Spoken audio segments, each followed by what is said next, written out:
Hi, you little verminous little rat. Yeah, I see you.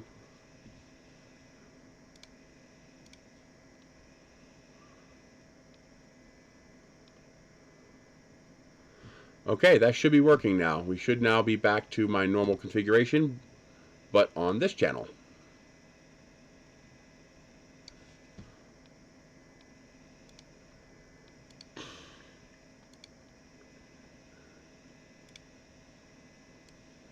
So now the audio and everything should be working correctly.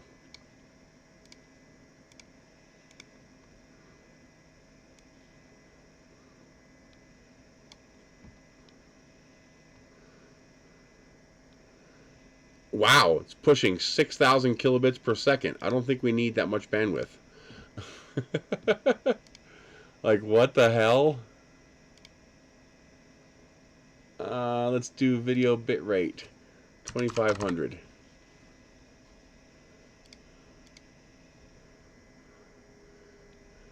There we go.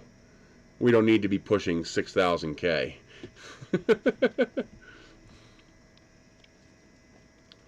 Yeah, OBS handles the audio differently. Goody goody! Now I can switch screens and all that stuff. Yay! And it keeps my scenes and my sources all the same when I switch profiles. That's wonderful. I was afraid I was going to have to recreate all that. That would have sucked. You know, all my existing camera scenes are still there. So, yeah, that works good. Okay. That's easy enough. You just click profile and rename your existing one, then create new profiles, and all you gotta do is switch profiles. Easy peasy, yummy squeezy.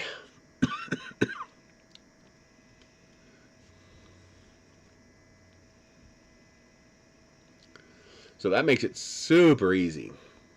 Then what you do is, instead of putting in the RTMS stream, you just click connect account, and then when it loads up the YouTube page, you can pick which of your YouTube accounts you want it to use.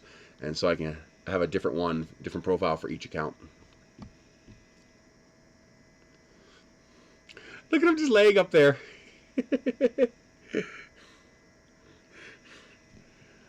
Oh, I love my cats. They're such good cats. We got so lucky with these cats. They love each other. They're well-mannered. They behave. So far, they're healthy. I mean, they're good cats.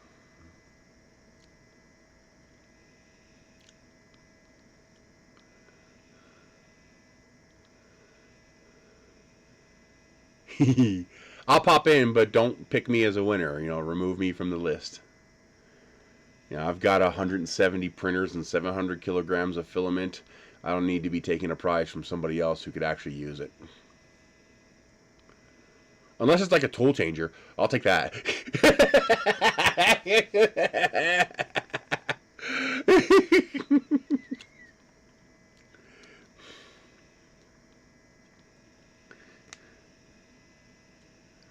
I'm surprised how well that works. That really does work well.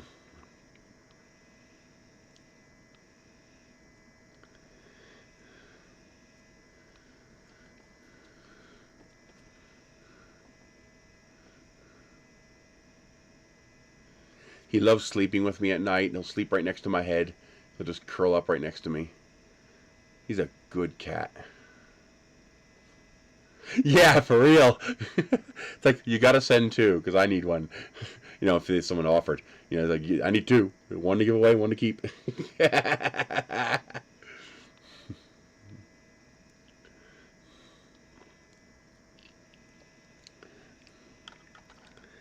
And then every now and then we'll switch to the Mind of Nerys channel when we want to talk politics and government and, you know, all that kind of crap. Because it'll help me boost my watch time on those channels. Because you got to have 1,000 subscribers and you need 4,000 watch minutes. So you got to have the watch time too. And live streams are a great way to add watch time to your channel. So if anybody's starting out and you need to add some watch time to your channel, you need to boost your watch time so you can get monetized, like you've got the subscribers but you don't have the watch time yet, do a couple little live streams. Even a live stream with 20 or 30 people in it, that's a lot of watch time. So if you got 20 people in your live stream for 1 hour, that's 20 watch hours. It adds up quick.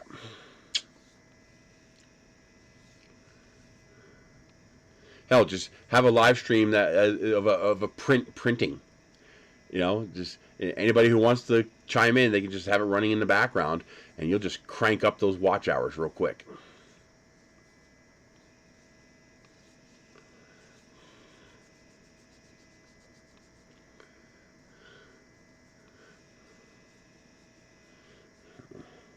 I gotta finish this. Get it all filled in and painted. I love this. This came out so nice.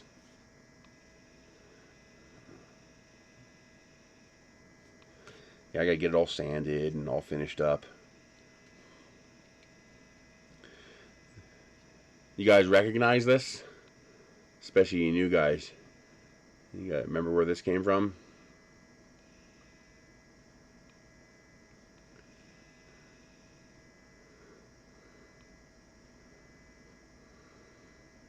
It's Zor's scepter. If you remember an old science fiction movie called The Last Starfighter, well, this was the bad guy's scepter.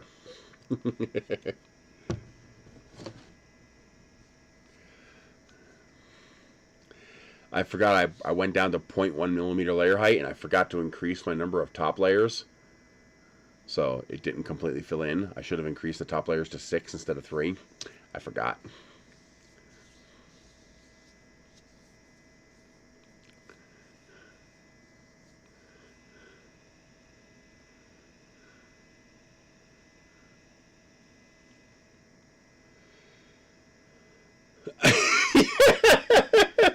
For a sadomasochist, it might be a stool. Anything's a stool if you're brave enough.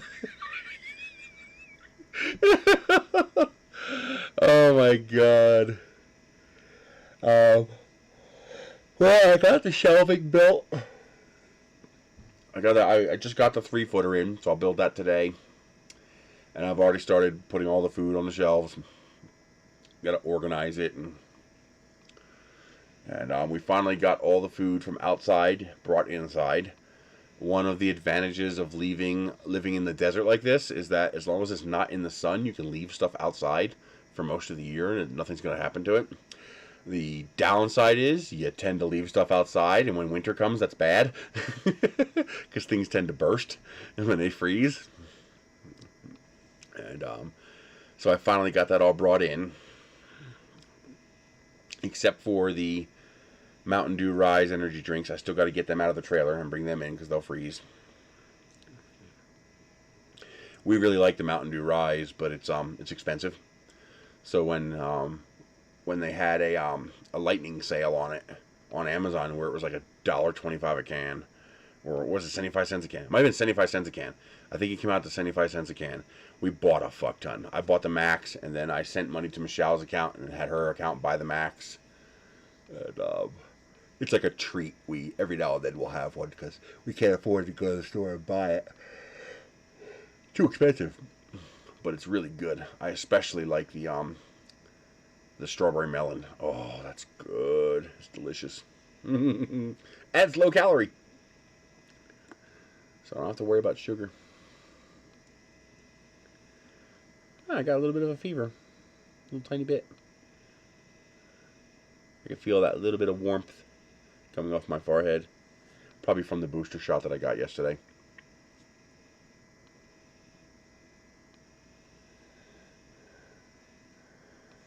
So we got our booster shots. We're all good. Got our flu shots.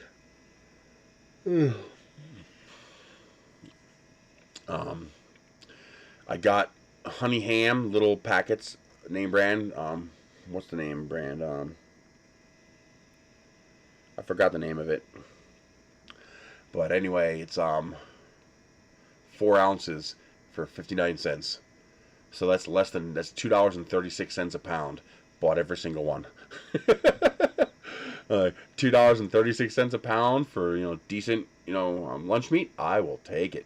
Normal price is $6 a pound, $7 a pound, something like that. So I grabbed all that. They had some Halloween candy buckets, $1.25, so I got a few of those. Michelle likes that. Once I get a couple of packs of biscuits, the cylinder of biscuits. Got a couple of those, 59 cents each. And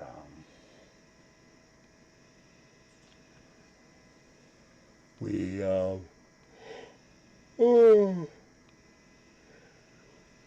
we hit up Triangle Grocery and scored a whole bunch of salted sweet cream butter for $2 a pound. So we grabbed a dozen of those. So that's 24 pounds of butter. So that's enough for a year. So we don't have to buy butter for over a year. And we bought up as much of the Dollar Tree detergent as I could find, because not only are they increasing the price to $1.25, but they are shrinking the bottle from 64 ounces to 42 ounces. So it's a 200% price increase. So I bought like 40 bottles. I'm trying to get more. I got 2 orders online placed, but they're back ordered, so I might not get them.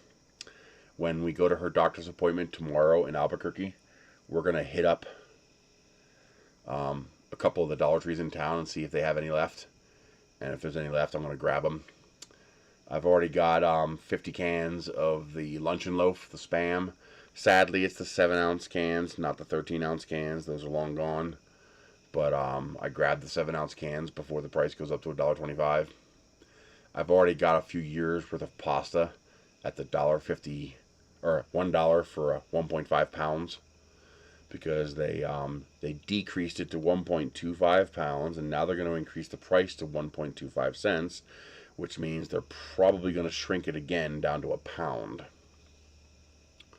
I wouldn't be surprised if they shrink it again. I also bought up like 40 bottles of Dawn Ultra. The absolute best deal for Dawn Ultra is Dollar Tree. It's a little 7-ounce bottle, but it's $1 for 7 ounces. When you calculate the cost per ounce, there's no place cheaper. Like even the big, the bulk size Dawn Ultra costs more per ounce than the 7-ounce bottles from Dollar Tree. So I bought up enough to last us like a year and a half. We go through like one of those bottles every 2 weeks, so 25 should last a year theoretically. And so it'll be a while before I'll have to pay the inflated price.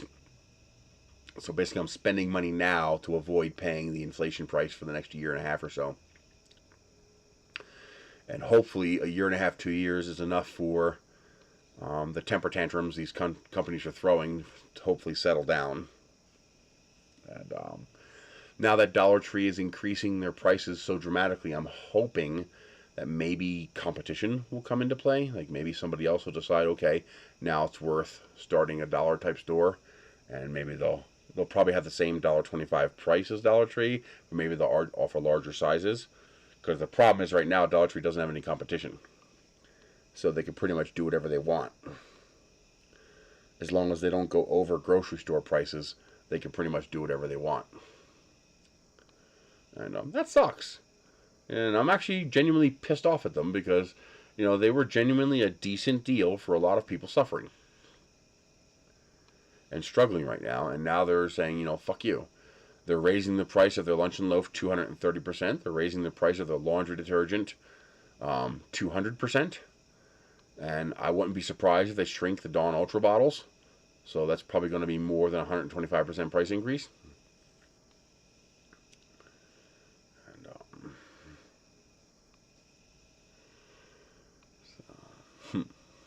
You say inflation. Nah, that's not inflation, buddy. That's called gouging. That's just straight up price gouging. I love how these people say, oh, gas is up 58%. No, gas is up 11%, not 58%. 2019, gas was, beginning of 2020, 2019, gas was $2.60. Now it's $2.90. That's an 11% increase, not a 58% increase. Well, last year it was $2. Well, yeah, that was a pandemic. That doesn't count. Yes, this is Zor's scepter from The Last Starfighter. So I got one of these scepters off of Vine. It makes a fantastic back scratcher, by the way. Oh, it's a good back scratcher. And I was like, you know something? I want that one from the last Starfighter, and I found the model. I was able to print it in 2 pieces with very little support. The only part that needed support was this little bit right here. This overhang right here is all that needed support. And I was able to print it in 2 pieces. Of course you do. You don't have a choice. If you can financially afford it, try to buy up as much as you can now before the price goes up. And then you can amortize the increased price to your customers more slowly. So instead of like a harsh 63% price increase, you can give them like a 30% price increase, and a couple months later another 30%. Grade it slowly if you can. But just make sure they understand that you're not gouging them, that your costs are going up. Because, of course, they're not going to go after your suppliers. They're going to yell at you. Even though, what can you do? Go out of business? I don't think the kitty would like that. Yeah, I think he'd be real mad at me if I threw this at him. That'd be one pissed off kitty.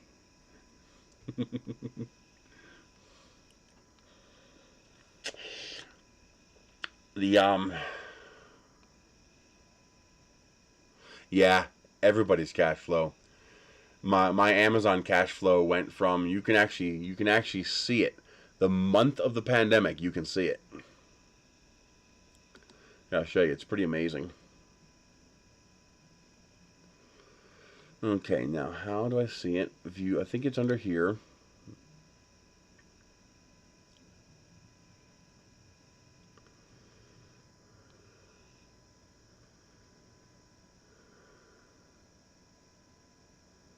Let's see. How do I see this? Payment history. Here we go. And it doesn't help that Amazon cut back on the commissions. Greedy bastards.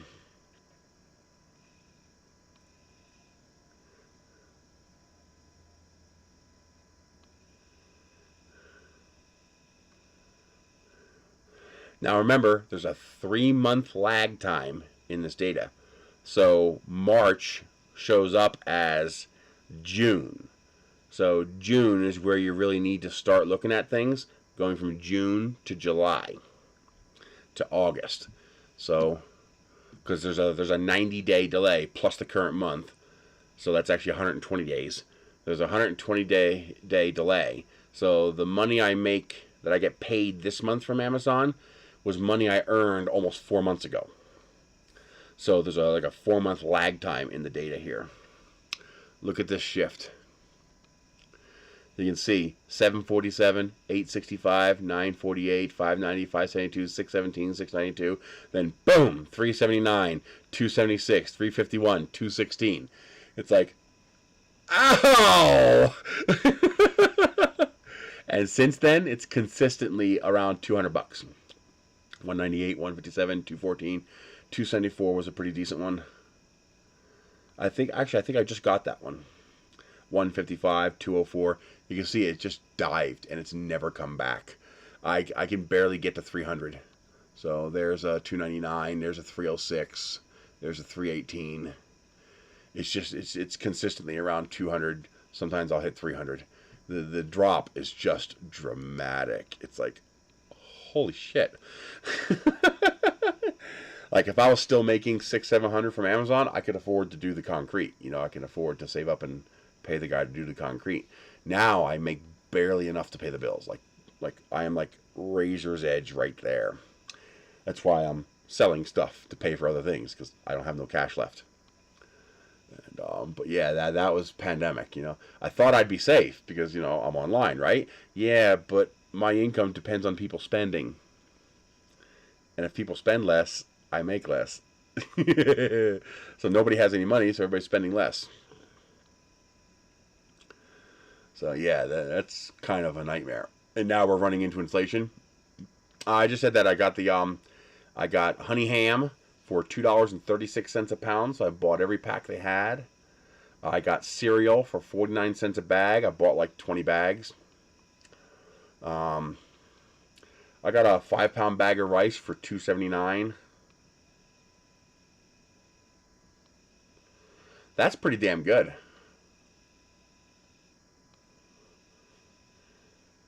You're already doing $150 a month from YouTube alone. I make about $80 a month from YouTube.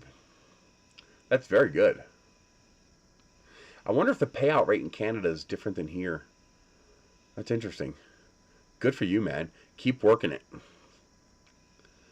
As you build, that'll go up and up and up. Make sure you got your affiliate accounts. Make sure you got your affiliate links in your description. Make sure you disclose that they're affiliate links. Especially Amazon. Make sure you add that line, as an Amazon associate, I earn from qualifying purchases. Any place you put an Amazon link for the first time, you put that notice there. Because that's required wording from Amazon. You do not want them mad at you.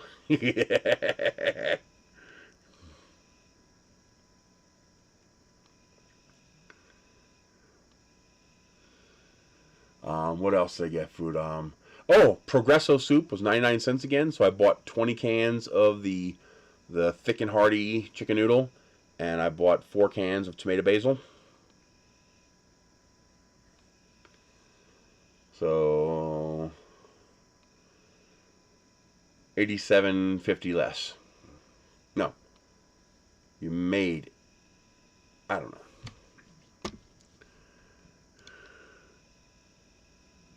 $37.50 less.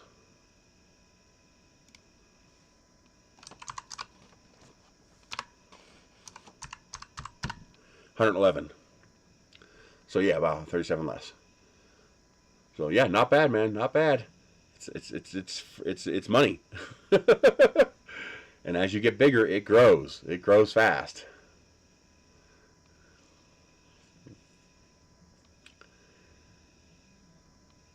That's why I'm trying to get these other 2 channels monetized.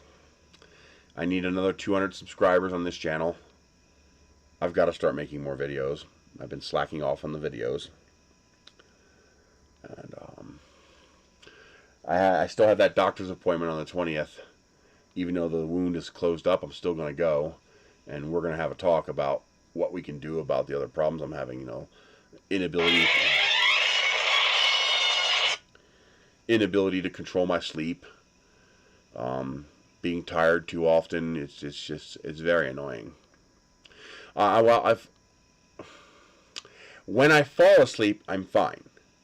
Especially if I take 2 Tylenols. I sleep full 6 to 8 hours. And, you know, I feel good when I get up. I feel great. You can tell. When you get up, you can tell if you got a good night's sleep. You know, if you got a bad night's sleep, you know it. You wake up and it's like, But, for example, the other day, we got back from the grocery store, and I was so tired. I fell asleep in the car for like 3 hours. I woke up like 2.5, 3 hours later. Like, shit.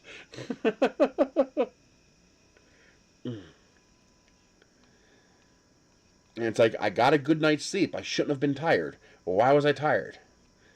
So, got to figure it out. Part of it might be physical activity. Not enough. Where I'm too lethargic. That's bad for your health. So, if I manage to get this shed done, I can bring the exercise bike into the shed. And I'll have a reasonable temperature room in which to use it year-round. And, because I can't go out to the container and use it. It's too cold.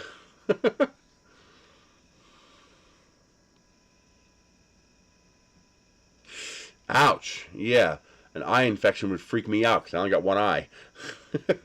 This one don't work. Yeah.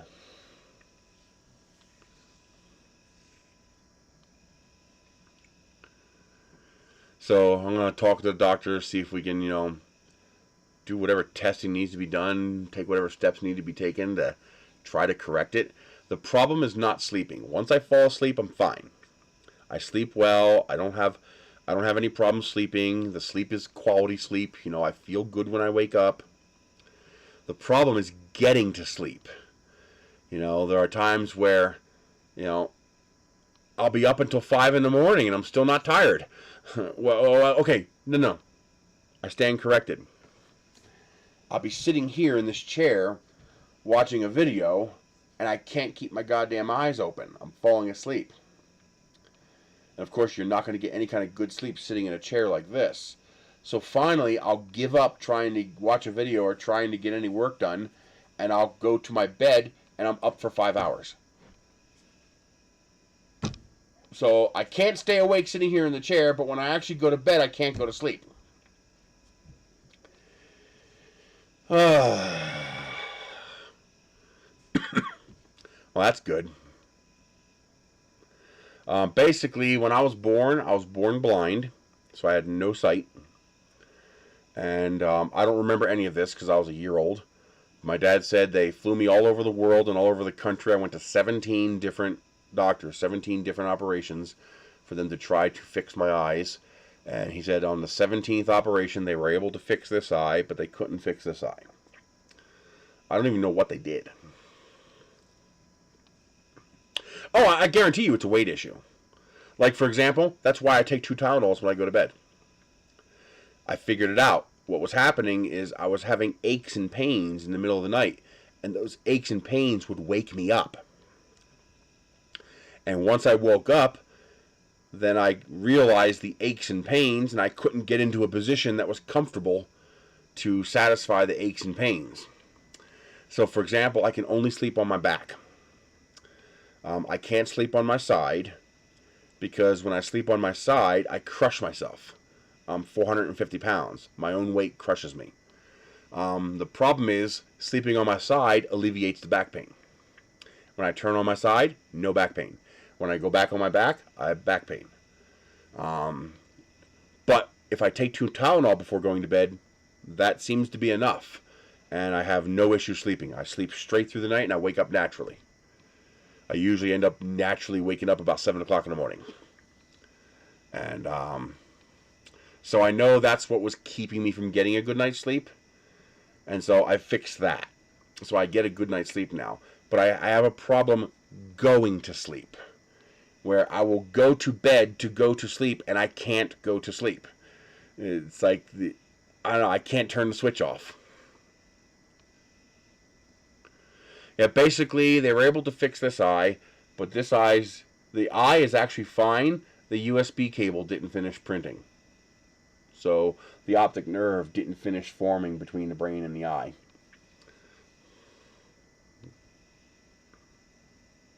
Oh, that's cool. I don't know what my vision is. I guess it would be whatever this is in 0. I mean, I technically do have some vision in this eye. I can tell my hand is here. I can't see my hand. I can't see color. I can't see any objects, but I can tell something's there. You know, I can tell something's moving. Obviously, I'm seeing my hand because I know it's my hand. But if you were to take a random object and put it over here, I couldn't tell you what it was, but I could tell there was something there. So I have some peripheral light sensitivity and motion sensing capability, but no actual visual acuity. I can't see anything. You know, I close this, everything's black. Actually, I can kind of see a little bit down here. Like right around here. Here, nothing. It's weird. If I put my hand like this, I see nothing. As I open my fingers, they kind of pop into view a little bit. Like I can see the tips of my finger right there.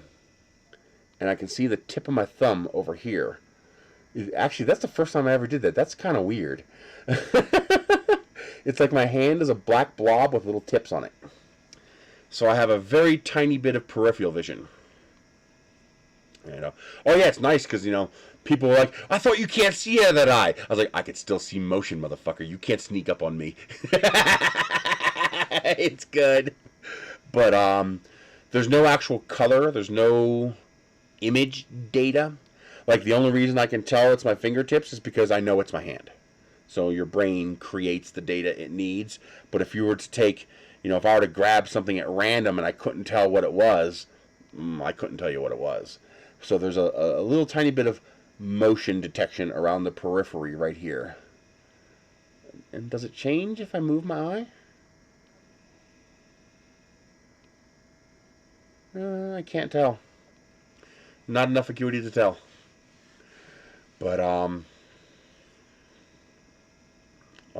I think I told you guys this already. The 3D movie. We went to see Thriller at Disney World when it first came out. They had the 3D, you know, the red and green lenses, and I thought the whole place was on drugs. I was like 10 years old, so I obviously didn't know better. 10 or 12, something like that. Well, anyway, we were in the movie, and it's a science fiction themed, and there's an asteroid, you know, a slowly rotating asteroid sitting on the screen. You know, I'm a young kid. I'm getting bored because it's like the movie's stuck. This asteroid is just sitting here on the screen, not doing anything. And I'm starting to get, you know, fidgety. I'm starting to get agitated because it's been like, you know, 90 seconds now, and this asteroid is still just sitting there on the screen doing nothing. I was about to turn to ask my dad if the movie was broken, and I was stunned into silence when I turned my head. Because when I turned my head to look at my dad sitting next to me, him and everybody else in the theater had lost their fucking minds. Because they were all doing this. They were all reaching up in the air like this. And I'm like, are you okay? When we leave the theater, my dad could sense something was wrong. He's like, what's the matter? And I was like, I thought you guys were high or something. He's like, what do you mean? It was great. He's like, you were all reaching up into the air at nothing. I thought you all went crazy. And he looks at me with the weirdest look, like I was crazy. And that just freaked me out even more at 10 years old. And, oh yeah, nasty. Oh, big snot booger came up my throat. Post-nasal drip. All my snot goes into my throat. So he explains, you didn't see the asteroid floating above us in the theater? I'm like, I looked at him like, I was like, it was a movie, Dad. The asteroid was on the screen. And he's like, it's like, it must be your eyes. And I was like, what do you mean? He's like, it's 3D. The asteroid was projected above us in the theater. And I was like, no, it wasn't. I thought he was mad. I thought he was nuts. And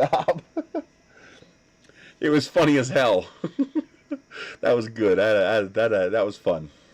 Looking back on it now, it's hilarious.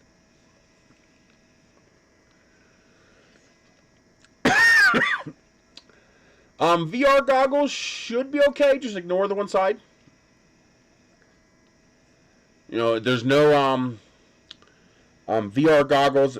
They're actually projecting two separate images to your brain. There isn't any. See, the problem I have with 3D movies isn't the 3D effect. I can't see that. Okay.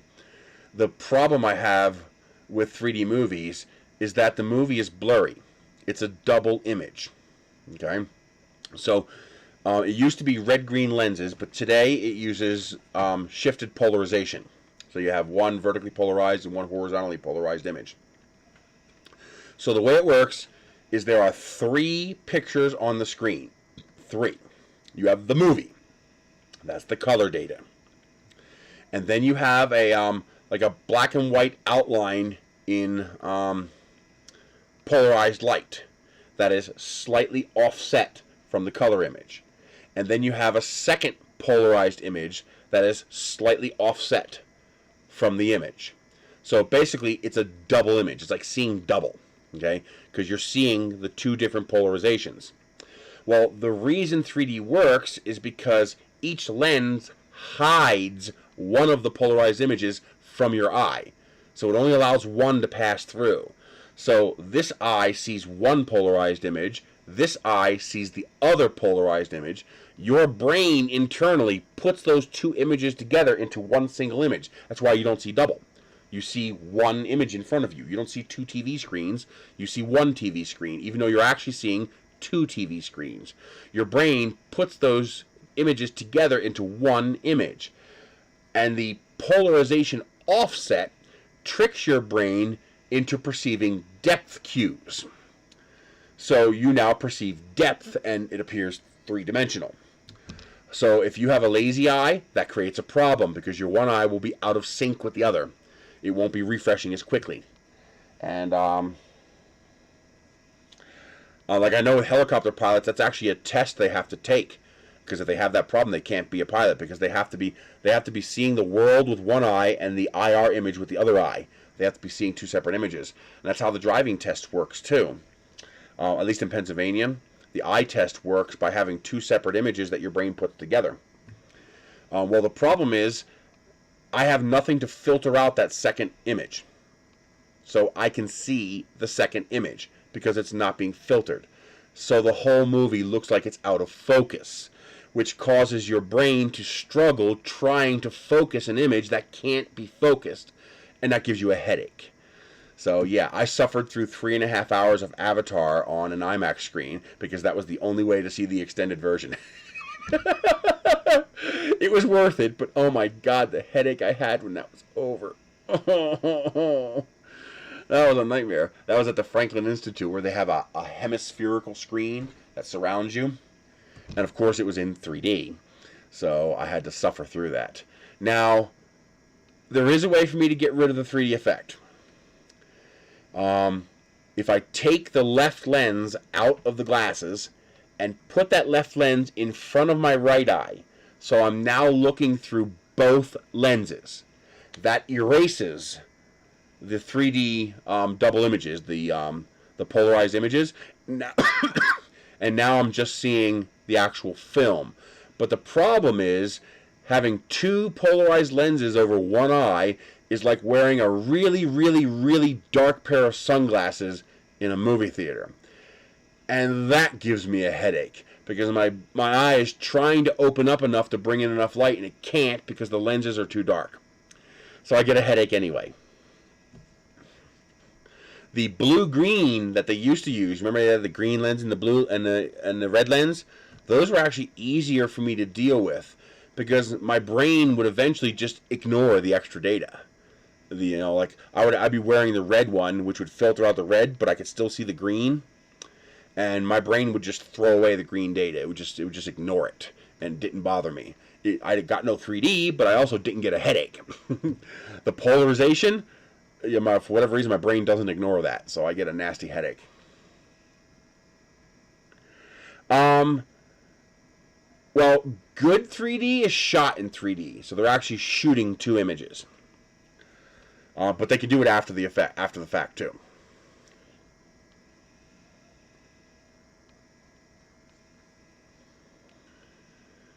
Now your VR goggles, they're a little different. They're actually showing your two eyes two different images. So your one eye doesn't have to see the double image of the other eye. You just don't see the other image. So VR is a lot easier to deal with. I have no problems with VR. I can't see 3D, of course, and so it takes me a long time to figure out how to interact with the environment because I don't have the depth cues that you get with the 3D interface. But there's no headache, there's no blurriness, there's no double image, nothing like that.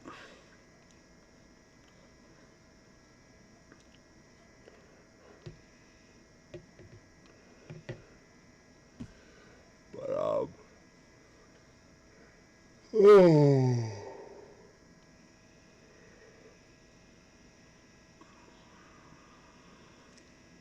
That's why, for example, in Avatar, when he first realizes that he's in the Avatar body and he can walk, remember, he's a paraplegic in a wheelchair, and he's running through the field outside and he's kicking up the dirt behind his feet. Why show that? That was such a wasteful scene. And then you realize it's because it's a 3D movie. So for people who can see 3D, that dirt is kicking up in their faces. So that's an interesting effect for them. But as a person who can't see 3D, it's like, why? And then you go, oh, that's why.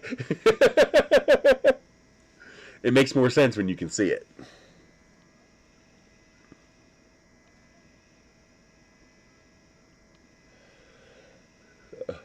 Oh, man.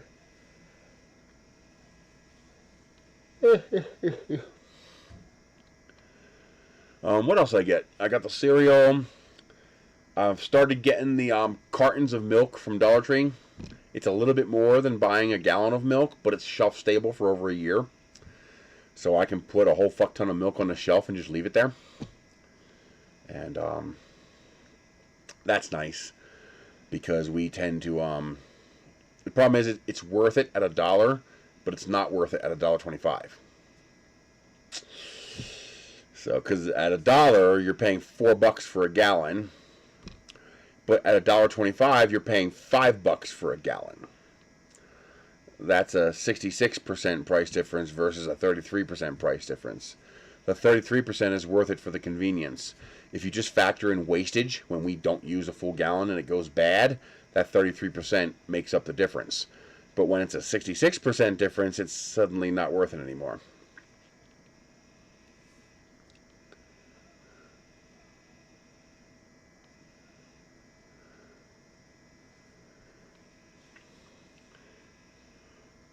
It means you can or you can't.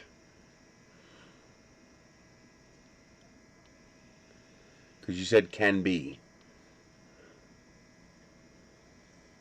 So does it mean you can see it just holding the pictures or you can't?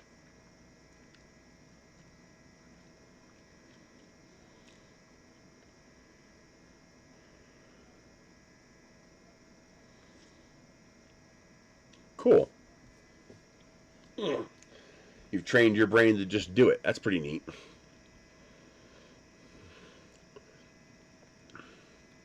Yeah, I thought about doing 3D photography at one point, and then I realized it's pointless. You know, I can never see my own work.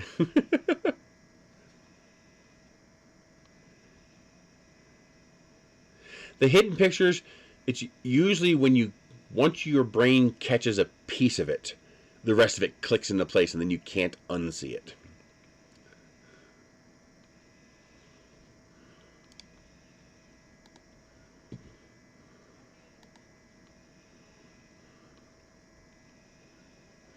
And it's gotten to the point where once I do see the effect, I can intentionally switch back and forth. Like I can make it go click, click, click, click back and forth between the two of them. That's pretty cool. Mr. Sattler, thank you for the $5.40 on PayPal. I appreciate that. Thank you very much.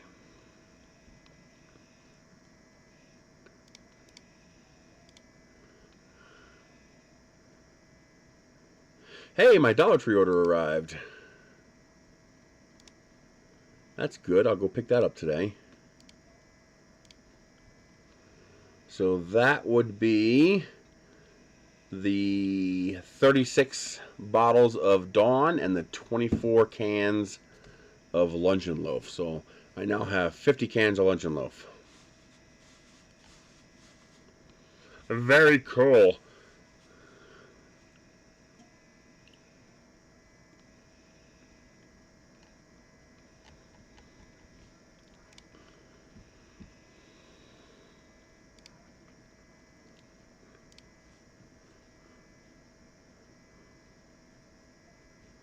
I can delete that one.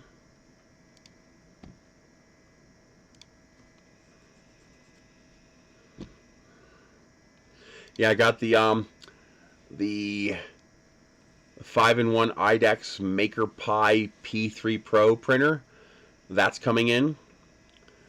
Hopefully, I don't know if I'm getting just a printer or if I'm getting the 5-in-1. I'm not sure. So, I like Spam. But see, I slice it up thin and I cook it till it's crispy. I like it when it crunches.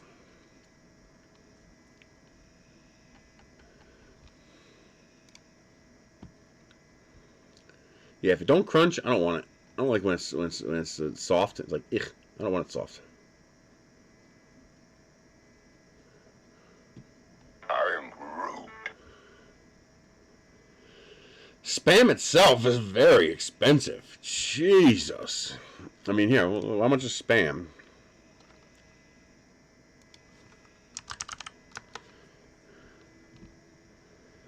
Yeah, $3.38 a can. What? That's a lot of money. That's over $4 a pound.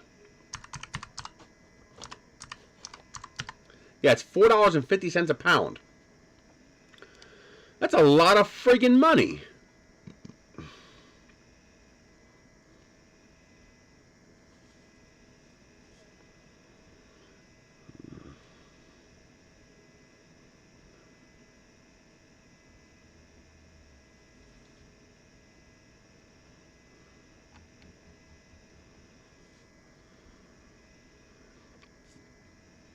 So that's at Walmart.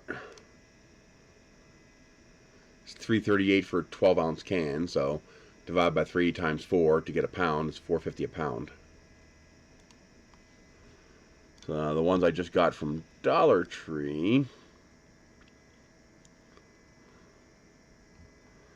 are this one. Oh, I can't click on it.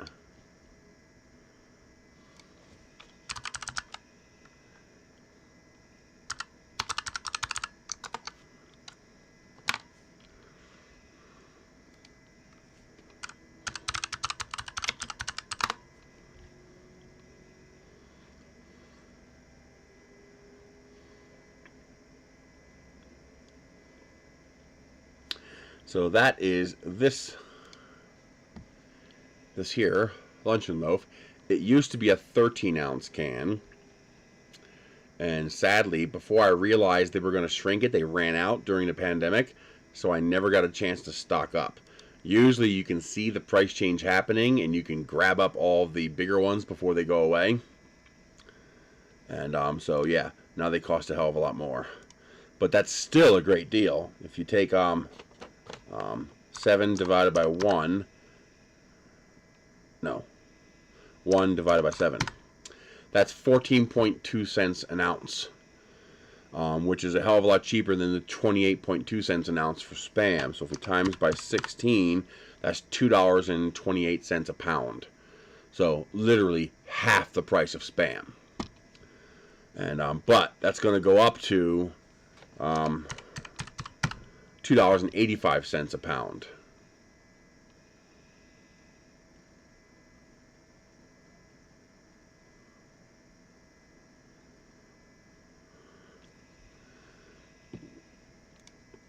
And so I grabbed up a bunch of them before they go to $1.25. So they last for years. You know, they're good for at least 5 or 6 years and probably double that. So there's no downside to stocking up on them. Rodents can't chew through metal cans, so I don't have to worry about anything attacking them. You know, as long as they're inside in an environmentally controlled space that's reasonable, they'll last, you know, a decade. So it's just a matter of, do you have the money to stock up, and do you have the space to stock up with? If you have the money and you have the space, you can save money in the long run by doing that. I currently have, how many do I have? I got 50 of those. 24. I have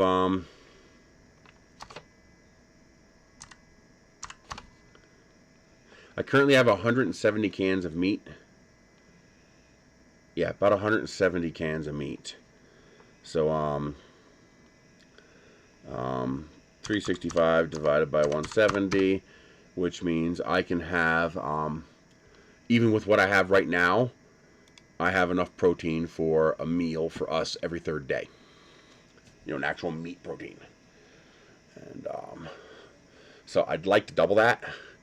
Get to the point where 2/3 of the year I can have a meat source. So eventually I'll just stock. I'll eventually stock up. I also have cans of beef stew that have beef in it, and also that would also count as a meat protein. I mean, there's other ways to get protein, but meat is comfortable. You know, it tastes good, smells good, we like it. So the idea is to have a year's worth. To have a year's worth of everything we need, so that we can either not buy the inflated price stuff or buy less of it and keep our day-to-day costs equivalent to what they are now. So for example, if food goes up 25% and I have a year's worth of food in the house, I can reduce the amount of food I buy by 25% and pull from my stock for the next 4 years before I use it all up, because 1 year and I'm only using it for 25%, it'll last 4 years. So, for example, if food prices make a big spike, I can go for 2 to 4 years without increasing my food costs, because I lower my food costs and pull from my stockpile to compensate for the increased cost of food. And this way, it keeps my costs more even, more consistent, so my costs don't skyrocket. When laundry detergent doubles in price, I buy half the amount of laundry detergent and I pull from the laundry detergent I have. Well, now I'm good for 2 years without increasing how much I have to pay for laundry detergent. Same with dish soap. If the price goes up 50%, then buy 50% less soap. It's actually 25% less soap. It flips. So I buy 25% less soap, and I keep my costs the same. And when you live on a budget, when you have a very small amount of money to work with, what's most important is staying within that budget, staying consistently within the cost that you can afford, and that allows you to maintain a quality of life. So that's one of the reasons I like Vine so much. I didn't have to buy material things. For the most part, anything that was material, I can find an equivalent on Vine. I didn't have to buy it. And that permitted me to live on a much, much smaller income than would normally be possible. And,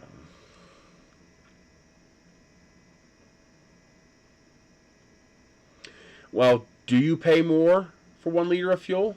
Like, do you actually pay more?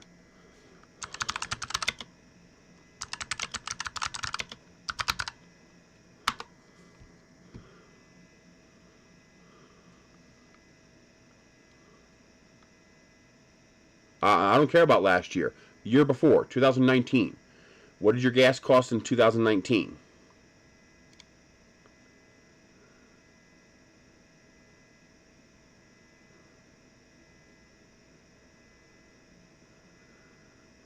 I don't know what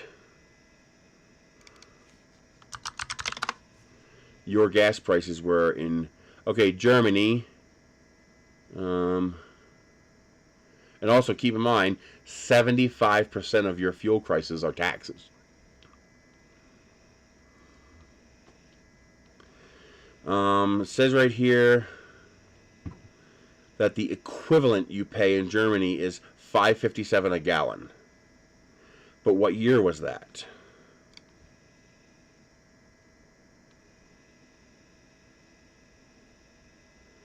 I think that might be today.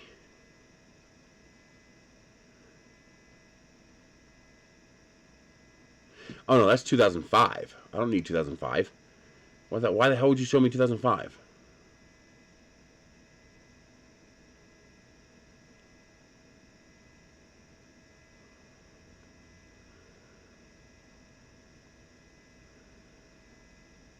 See, you can't use last year's prices.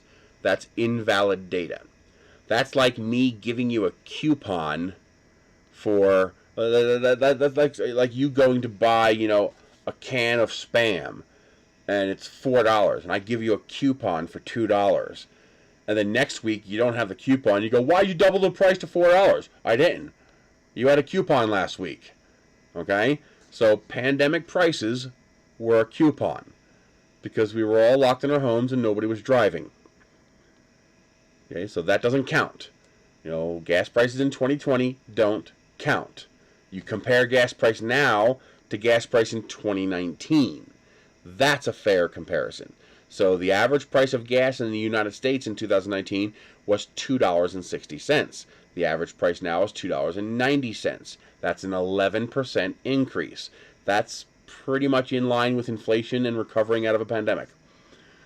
So unless your taxes have dramatically changed, your price of gas isn't really higher.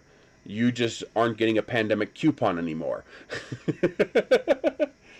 Well, see, it doesn't matter what you paid last year. What did you pay the year before?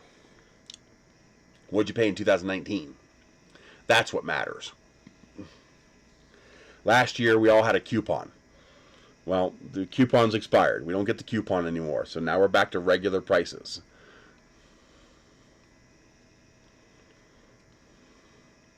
And of course, what people don't... Well, we do this on purpose in this country. The United States is a pretty messed up country. But the president has no control over the price of gas. I don't care. The issue is not you have to pay more. The issue is why do you have to pay more? And what is the cause of you having to pay more? Well, the why is because your coupon expired. You don't get the coupon anymore. So the gas price isn't higher, you just no longer have a coupon. That's the why, that's the how, that's the mechanism. That matters. You know, the premier or president or whatever of Germany has no effect on the price of gas, unless he increases taxes. You know, just like President Biden and President Trump have no effect on the price of gas. They can't alter gas prices. That's a private market that's outside of this country. You know, people like to say, you see these stickers, I did that. A picture of Biden saying, I did that, pointing to the gas price. I was like, you idiot. Gas is 11% more expensive than it was before. That's inflation. That's normal standard inflation. You know, that's right. That's almost right in line with what it should be. And I was like, Trump didn't make gas prices cheaper last year, and Biden didn't make gas prices more expensive this year. You know, the market made the price cheap last year, and the market is making the price more expensive this year. Last year, we all stopped driving our cars. All right, when you stop driving cars as an entire nation, 300 million people stop driving their cars. Well, now all of a sudden, you have enough gas to feed 300 million people, and no one's buying it. Well, what happens when you have a glut of supply and no demand? Well, the price plummets until people buy it. So now what happened is the oil companies cut production to remove the glut of supply to stabilize the price. And now that the pandemic is over and everybody's starting to drive more, demand is going up. And the oil company says, well, fuck that. We're not increasing supply. We're going to make back the money we lost last year. And so they're restricting production of supply to keep the demand higher than supply, to keep the price high. And that brought the price back to where it was before the pandemic. Well, a little higher. For right now, gas is averaging $2.90. To be in line with what it was before, it should be about $2.75, $2.80. Is what the price should be, all other things being equal.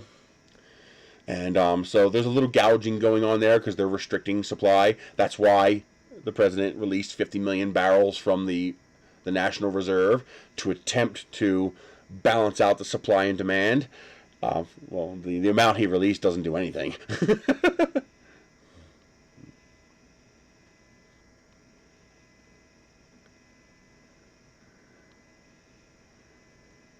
Well, you're an exception. You're an outlier.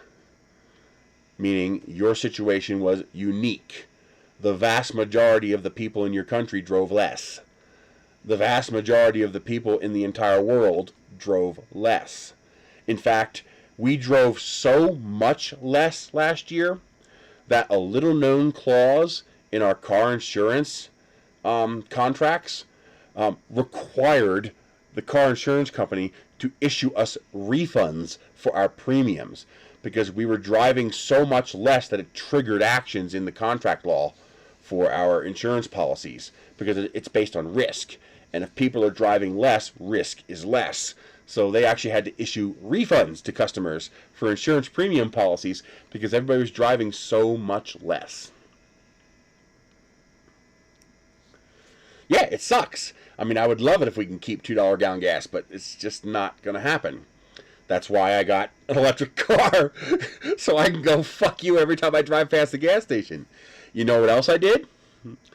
I stockpiled 100 gallons of gas. My bus holds 60 gallons, my pickup truck holds 24 gallons, and my minivan holds 20 gallons.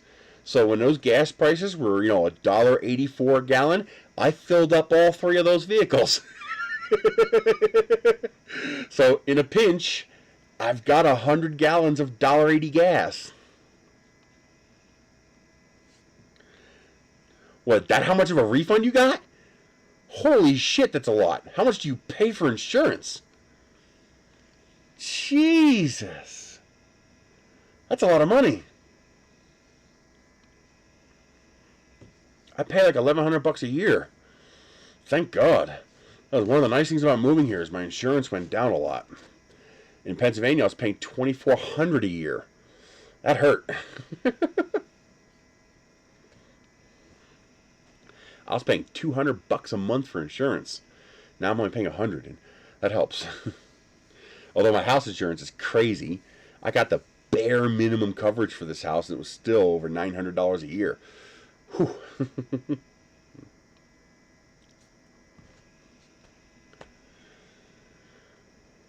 Well, what are you gonna do?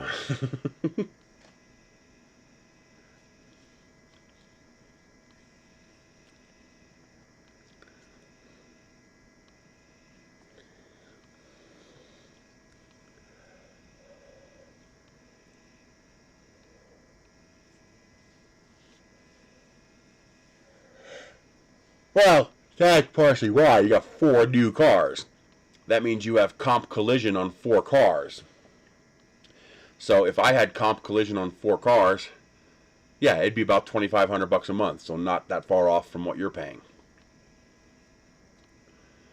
I have comp collision on the Leaf, and then I have comp on the Kia.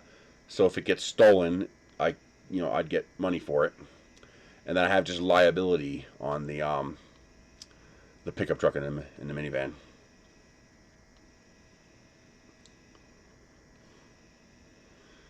It's a 20-year-old pickup truck and a 20-year-old minivan.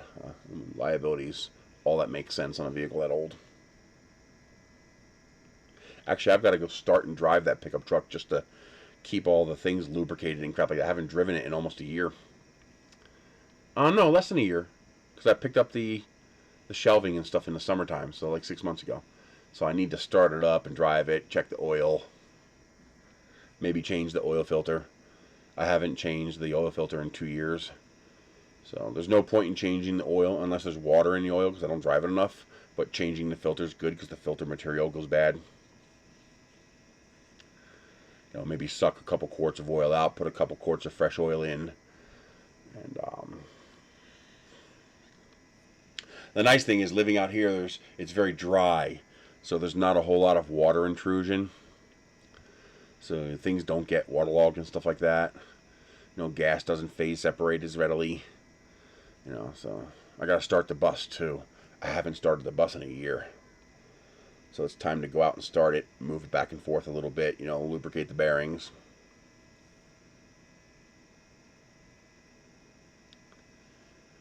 Yeah, that's how they're trying to force everybody to go electric. The problem is it's a catch-22. The electric cars aren't quite ready yet for everybody to have them. So what's going to happen is if they push that too hard, too fast, the poor people are going to get squeezed harder and harder. And there's nothing they can do about it.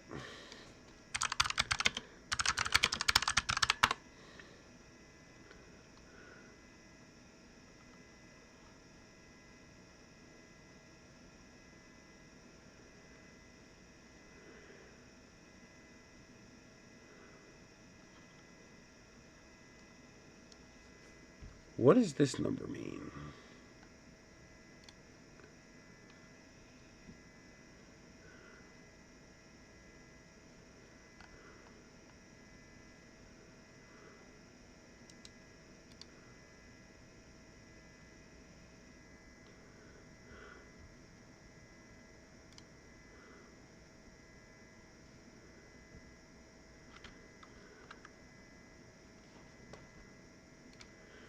Oh, great. So if you're poor, you can't have a car. Or you mean new cars. So you'd have to buy a used one. If they could lick the battery technology, it'd be practical. Because ultimately, an electric car is cheaper than a gas car. But it's not there yet. Right now, the batteries are still too expensive, and they're still too short-lived. Minus 22C is not cold. Just so you know. Minus 22C is not cold.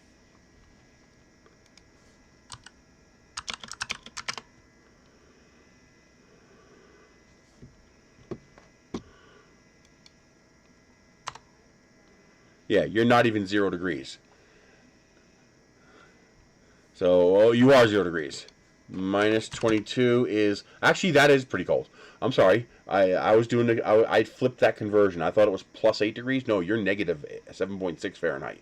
That is cold. It won't affect the range of the battery. You'll have a small reduction in range because you'll have heaters in the battery to keep the battery above freezing. No. I flipped the numbers, converting from Celsius to Fahrenheit. I thought negative 22 was 8 degrees Fahrenheit, which really isn't that cold.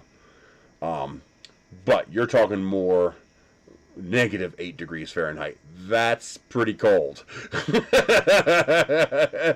me tell you, there's a big difference between 8 degrees and negative 8 degrees.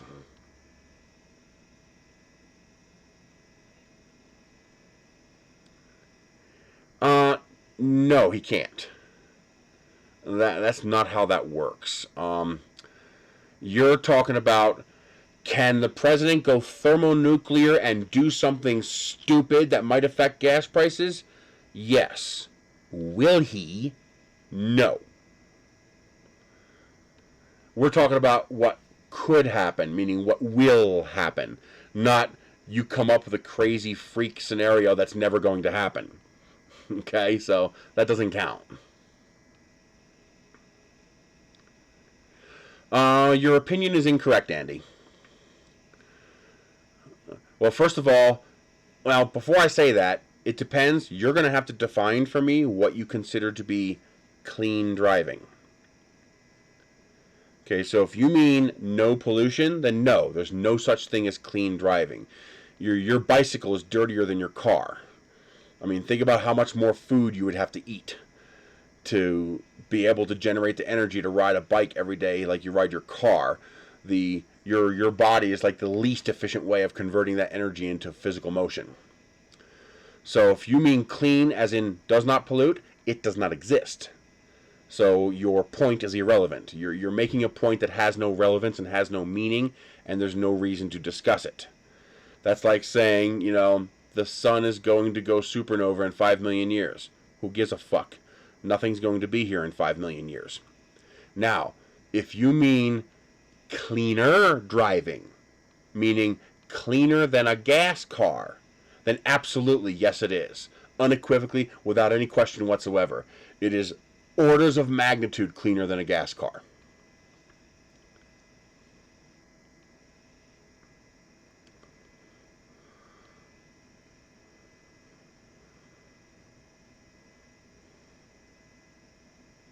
Yes, it can be super expensive to service electric cars because they're new.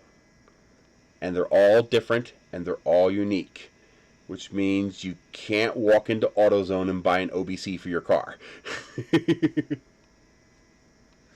What happens to the batteries when they fail broken in about 20 years? Because that's about the lifespan of those batteries. It'll be about 20 years. First of all, they are fully recyclable. Just like lead acid batteries, they are completely recyclable. Now, let me really throw a wrench into your works, Andy. Even if you decided not to reuse the battery after 10 years, they all get reused. They do not go to a landfill. Even if you decide not to reuse the battery, and you want to take that battery and chuck it into the nearest ocean, it's still cleaner than a gas car. By orders of magnitude. Because in 10 years, you're going to drive that car 100,000 miles at least. The average lifespan of a car is 10 years, 100,000 miles. And people who put the kind of money into something like an electric car are going to put more than 100,000 miles on it. They've already got them with over 250,000 miles. And still with decent range. They still have like 70%, 75% of their original range after 250,000 miles. And that's improving every model. You see what they do when gasoline's burning? What's the difference?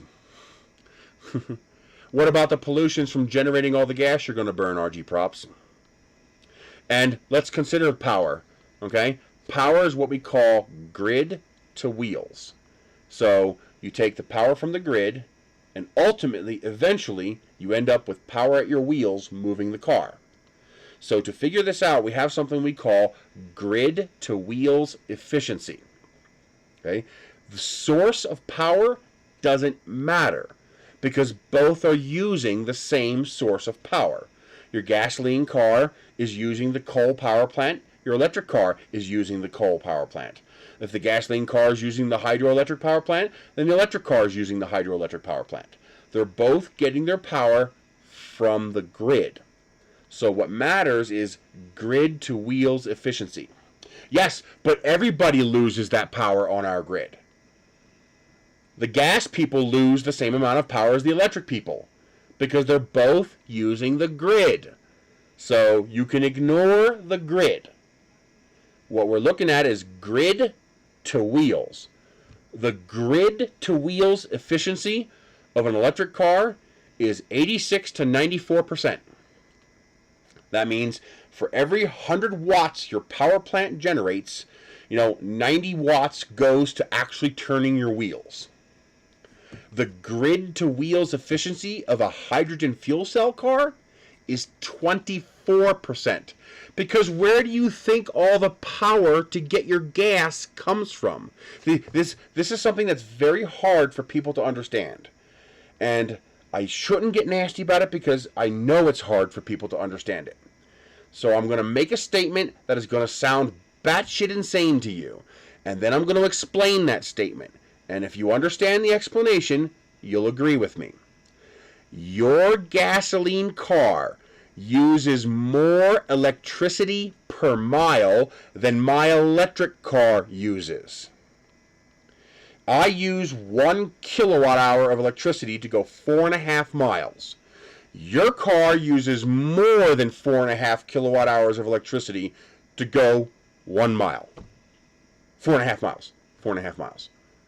So your car needs more grid power to go the same distance. I want you to think about this. Where does the power come from for the oil company? Where does the power come from for their offices? Where does the power come from for their R&D? Where does the power come from for their sales and development and marketing? We haven't even left the office yet. Where does the power come from to go find the oil? Where does the power come from to run the factories that make the equipment to go find the oil? Where does the power come from to actually make the parts that the factory uses to make the equipment to go get the oil? And we haven't even gotten the oil out of the ground yet. Now you need all the power required to make the equipment, offices, sales, marketing, and management to actually extract the oil, and then transport the crude, and then process and refine the crude. And by the time the oil, actually gets to a gallon of gas, where does the power come from to run the gas station? Where does the power come from to run the pump that puts the gas in your fuel tank? When you add up all of the power, now we're ignoring common power. All right, so if it's power that both technologies use, we can ignore that because they both require it. So we're only accounting for unique power, meaning if we wholesale switch to electric power,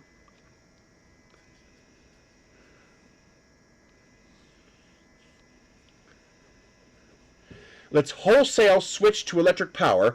A lot of this power that we're using to make oil goes away.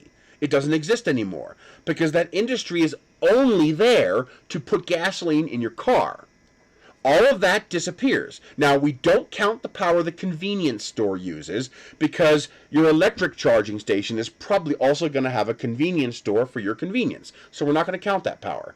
So that's not a negative on the gas, since both the electric car power station and the gas power station are going to have a convenience store.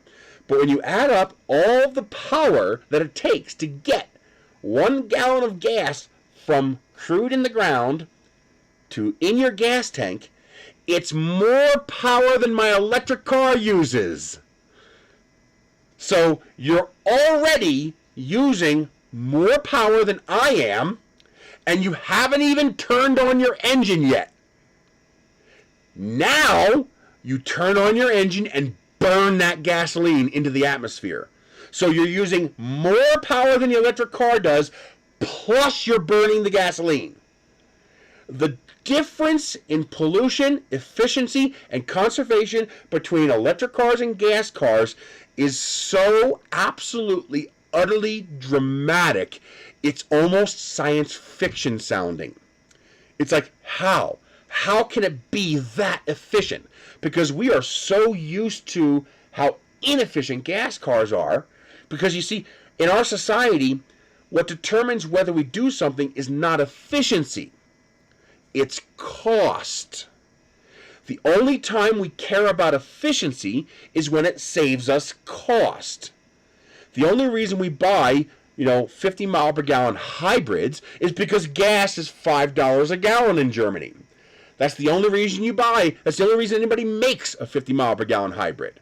If gas was 30 cents a gallon, you wouldn't give a flying fuck what your miles per gallon was because it's so cheap. Well, electric cars are so ungodly efficient relative to gas cars that even if you made the batteries using nothing but coal power, charge the batteries using nothing but coal power, use them for 10 years, did not recycle them, did not reuse them, and chucked them in the goddamn ocean, it would still be better for the environment than your gas car. And none of that is true, because those batteries are good for 20 years, they are reused, they are recycled. People say, well, look at the strip mines for lithium. How many are there? 4? What are there? 4 major mines for lithium around the world? How many oil rigs are there around the world? How many environmental catastrophes have we caused by getting oil out of the ground? And you're worried about 4 lithium mines? Are you kidding? There's so much propaganda, it's ridiculous. And most of this comes from people simply not knowing. You're not bad, you're not dumb, you're not an idiot. You just don't know. You don't realize the difference between these technologies. The only problem with electric cars has nothing to do with efficiency. They are so much more efficient. Oh, the grid to wheels efficiency of a gas car is less than 2%. Hydrogen's a ripoff. Hydrogen is 24% grid to wheels efficiency. It gets the equivalent of 35 miles per gallon and costs $7 a gallon. The only reason they're pushing for hydrogen fuel cell cars is because it keeps you a slave to a fuel pump you can't control. And guess what the primary source of hydrogen is? Natural gas and oil. Hydrogen fuel cells are a ripoff. Not in that they don't work. They work fine. Hydrogen fuel cells work just fine. In that they're just not very efficient and they are not very green to your wallet. And I mean, I can plug my electric car into my outlet outside my house. They will never let you fill your hydrogen car in your house. They'll go, Hindenburg, have to make it illegal for people to make hydrogen at home. Yes, but you can't make it from water. You won't be allowed to. The reason they don't like electric cars is because you can make your own electricity. Go out to your garage and make a gallon of gas. Let me know how that goes for you. I mean, even if they could figure out how to make it affordable. First of all, hydrogen is useless. Hydrogen is so low density, it's useless. You can't use it for anything. The amount of hydrogen you can store in a tank in your car would let you drive 5 miles. So to make the hydrogen useful, they have to massively compress it. We're talking thousands of PSI to compress that hydrogen to get a usable enough of it in the car. Well, that depends. Electric cars aren't for everybody. Not because of efficiency or green, because they are orders of magnitude more efficient, and they are orders of magnitude more green. But when it comes to a person like me and you, those factors don't matter. What matters is, how much does it cost? Because, for example, a Tesla means nothing to me. Because 60% of the country can't afford a Tesla. So it doesn't matter how good a Tesla is if 60% of us can't afford one. But that's a different subject. That's a different issue. You were talking about being cleaner and greener. And when it comes to being cleaner and greener, there's no question. The difference is so dramatic.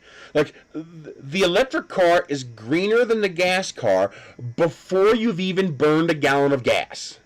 Before you've even burned your first gallon of gas in your gas car, the electric car is already cleaner. Because the electric car has no parts.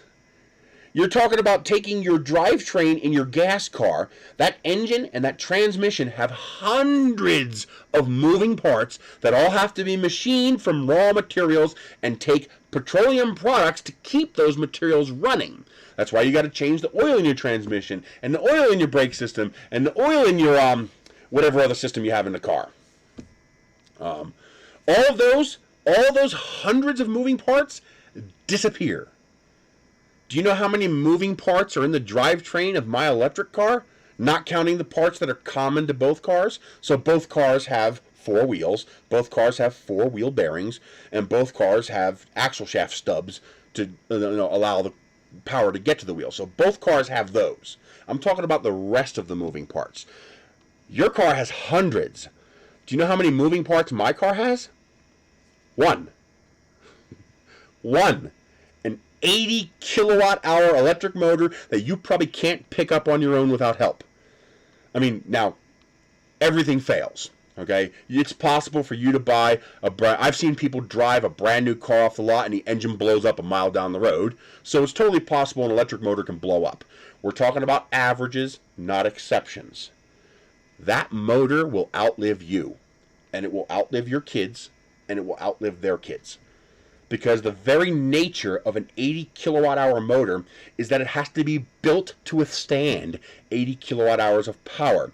So the little electric motor in your RC car, you can beat the fuck out of that and kill it in a weekend. The 80 kilowatt hour motor in your electric car, unless you drive that thing like, drown it in the ocean or drive it fording a river or something like that, it will outlive multiple generations of your family. That motor is not going to fail in general, okay?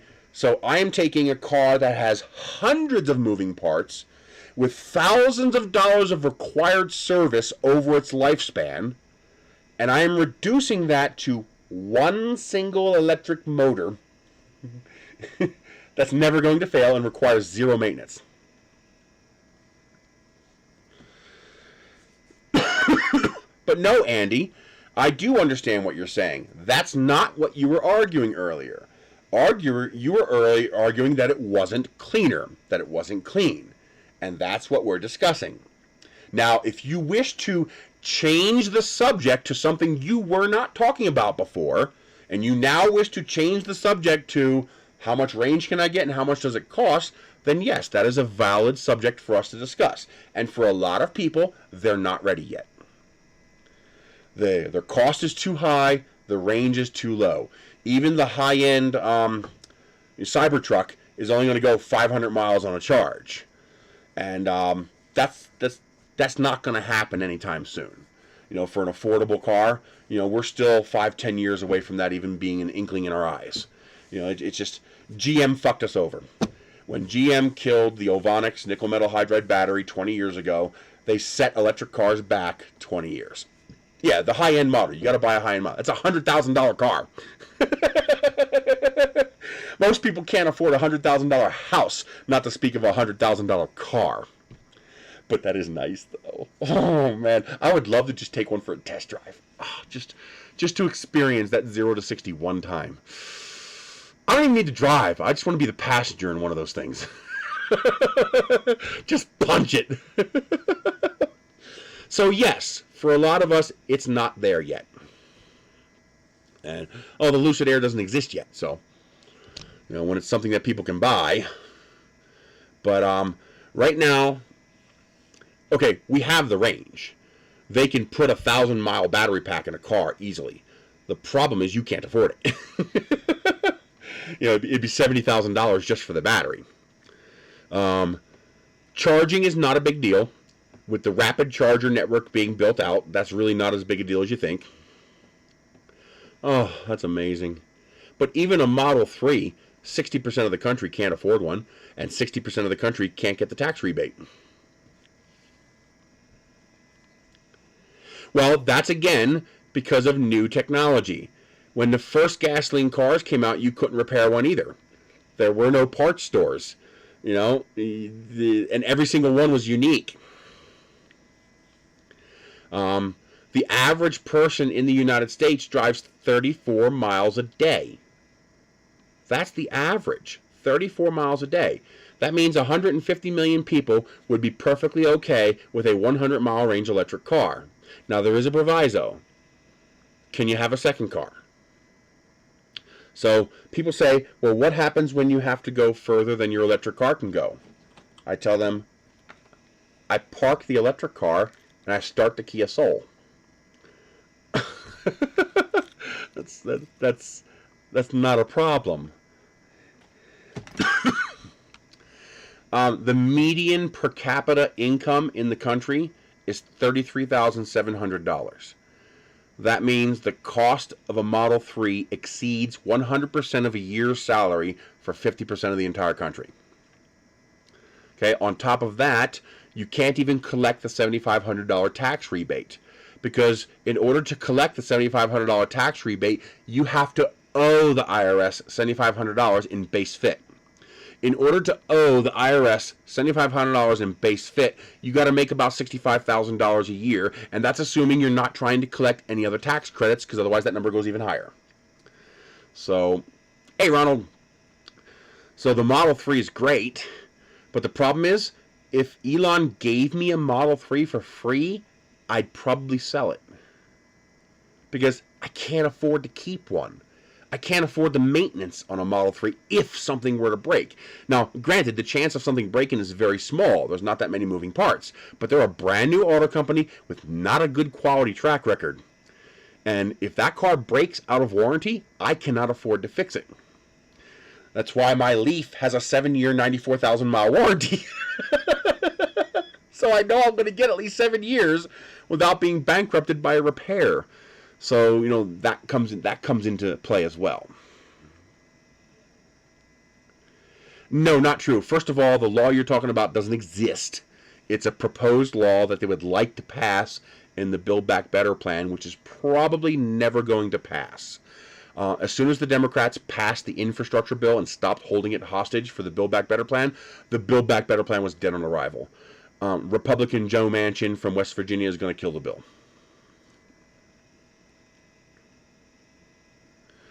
Your Model 3 has 50K, 50,000 miles. What do you mean by 50K? So, in the Build Back Better plan, one of the proposed things that they're going to do is to have enhanced EV rebates if your car is made in America, and an additional enhanced rebate if your car is union built. So all electric cars will get a rebate, but you'll get a little more if it's made in the USA, and you'll get a little more if it's built with union workers. So basically, they're encouraging union workers and made in the USA. Now, the other thing I heard about that proposal is that they might be looking to make it, first of all, a refundable rebate, which means if I only owe $500 in taxes, I could still claim the $7,500 rebate for the electric car. That would change it from being a rich person's coupon to being a coupon everybody could use. And I also heard there's a provision, we have no idea if any of these provisions will survive to completion until the president signs the bill. This is all, hearsay. Doesn't mean anything. But there's also a provision that will allow the rebate to apply to used car purchases. Because even if you make the rebate fully refundable, you still have 45% of the country who can't afford one, even with the rebate. Because, $7,500 rebate on a $30,000 car still makes it a $22,000 car. And, if you're making, less than $35,000 a year, you can't afford a $45,000 car in most cases. That's why I had to buy a used Leaf. So I got my Leaf for $14,000. Now, if I could apply a rebate on a $14,000 used car or a $20,000 used car, suddenly I can afford a nicer electric car. And that would be nice. I would take anything with a 200-mile range. I would take whatever I can get that had more than 200 miles of range, because that would be amazing. Yeah, Tesla probably exceeded its sales numbers.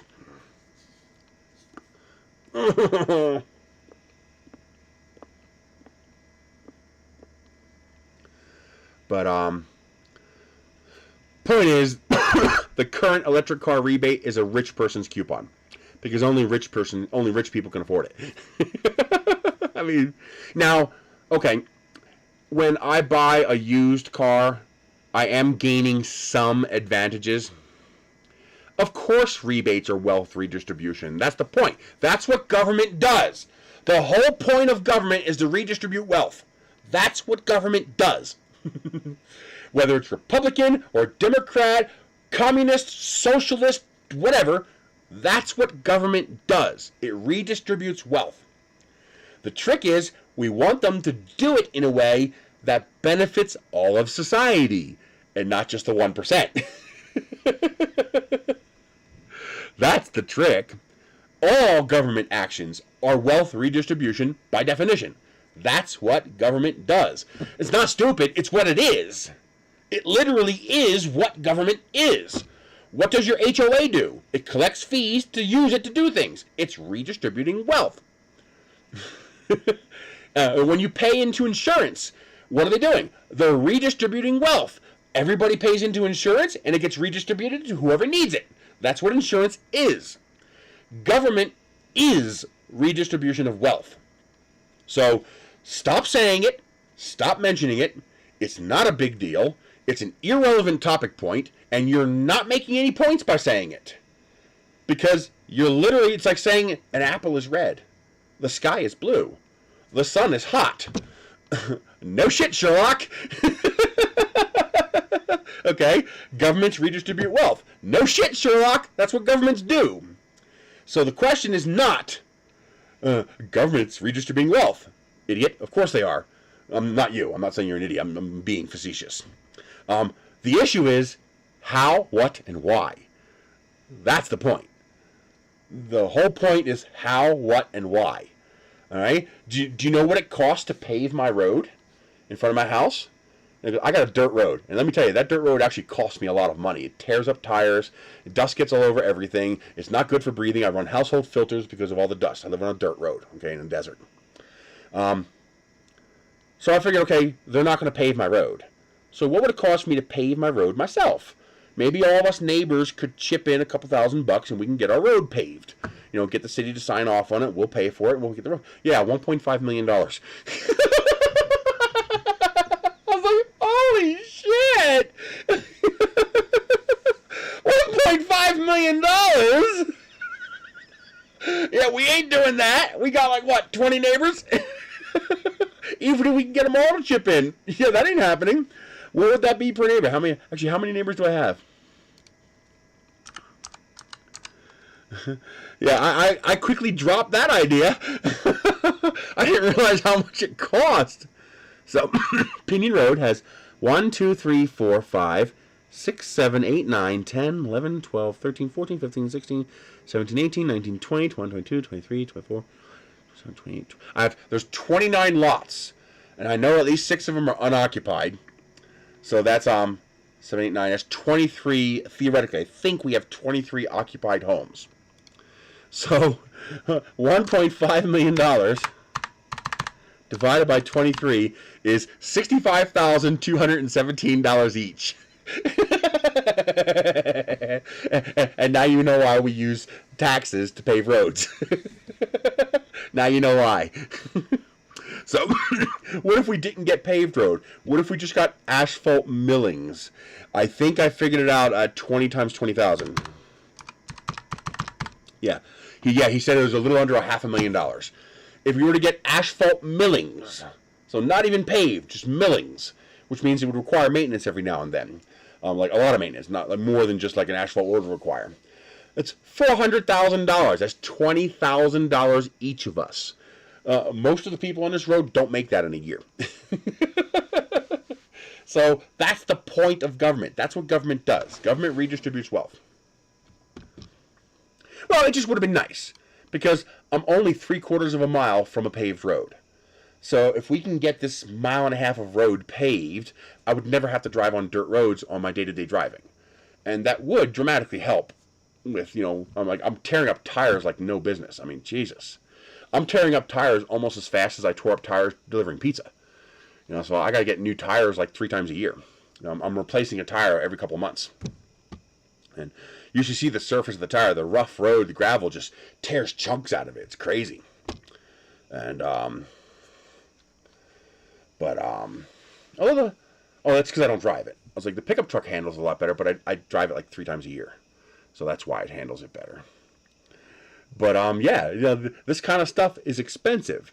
And the only way you can do this kind of stuff in any reasonable manner is to have a government that collects taxes, and then you redistribute those taxes to do these things. That's what government is. That's the whole point of government. That's why we have government. The issue is not, do we or do we not redistribute wealth? Because the answer is yes, we do, and we have to. The issue is doing it equitably and doing it logically and sensibly. Doing it in a way that benefits everybody and doesn't just take from the poor and give to the rich. Because that's all we do now. We take from the poor and give to the rich. I mean, how else do you think the top 1% owns over 90% of the wealth? You can't earn that. You can't, work hard and get that. It's not possible. It's like dividing by 0. That's not possible. The only way you do that is with theft. And that's what we do.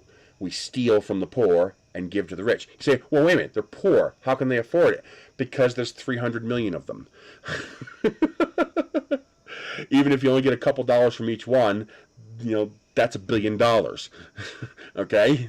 So it adds up. And that's why also things like UBI are so difficult. Because you say, oh, it's not a lot. It's only $1,000 a month times 300 million times 12. All of a sudden, it's a whole lot of money.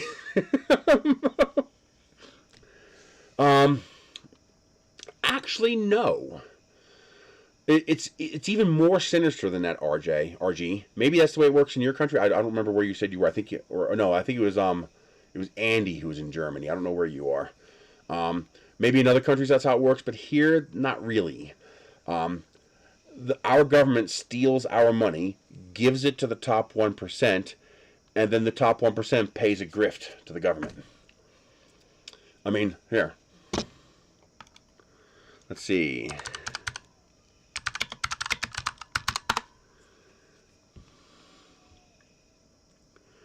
So Pelosi has amassed, let's see, what is her actual net worth? I know that is bullshit.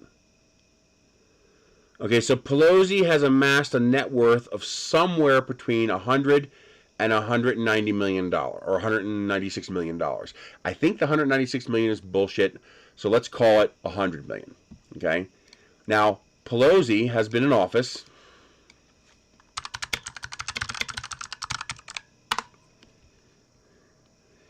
Pelosi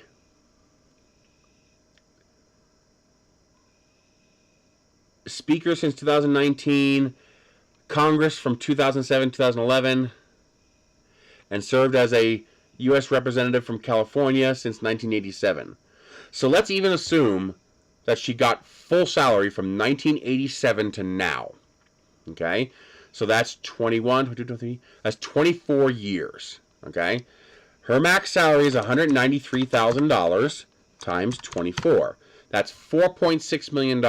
So if she managed to put away every single penny she earned, no food, no housing, no car, no clothes, nothing. She put away every penny she earned, she'd have $4.6 million. Now tell me how somebody who makes $193,000 a year can amass a net worth of $100 million. They do that by taking bribes from the wealthy to pass laws that they want.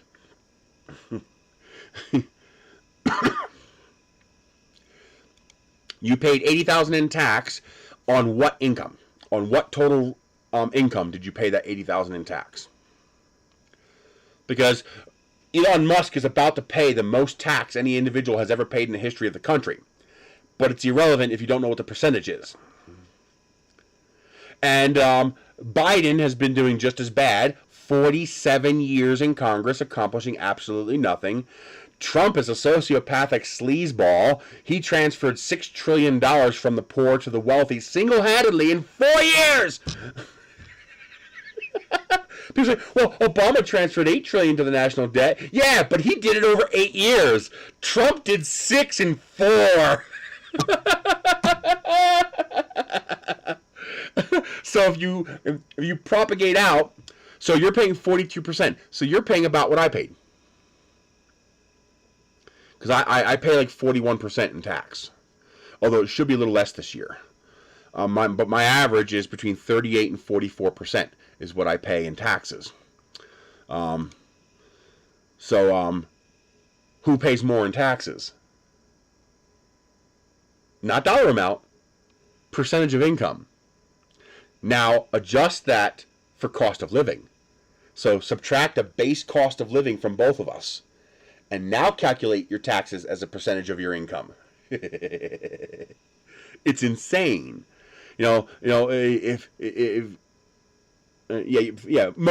Most people pay between 40 and 50%. And that's when you factor in all taxes. So that's property taxes, school taxes, sales taxes, utility taxes, DMV taxes, federal income tax base, federal income tax Social Security, federal income tax matching, federal income tax Medicare, state income tax. When you factor in all taxes. Yeah, but I also can't eat the little I have left, too. Okay? It's amazing. You make my point for me. You literally make my point for me. So you said you were paying 42%? So 80000 divided by 42 times 100. Oop, that's 1,000. 0 divided by 42 times 100. So that means you made $190,000. Well, you got to remember, DeWitt, in the United States, we're a death of 1,000 cuts. My federal income taxes are about 14%, 15%, something like that. It's when you add up all the rest of the taxes. So you made $190,000 in reported income. That's not counting anything you wrote off or anything like that. Dollars doesn't matter. Percentage is what matters. So $190,000 minus $80,000 means you have $110,000 to live on. Okay? I, on the other hand, make $10,800 and will pay 40% of it in taxes, which means I have to live on $6,480. Now, I'm not arguing about the $10,800. How much money I make is half of that's my fault. Okay? But a person making 10 grand should not be paying the same amount of tax as a person making 190 grand.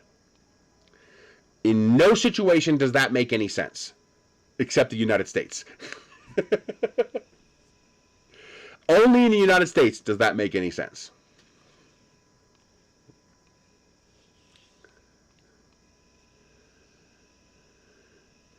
Shadunk, I don't care what they're talking about. I only care about one thing.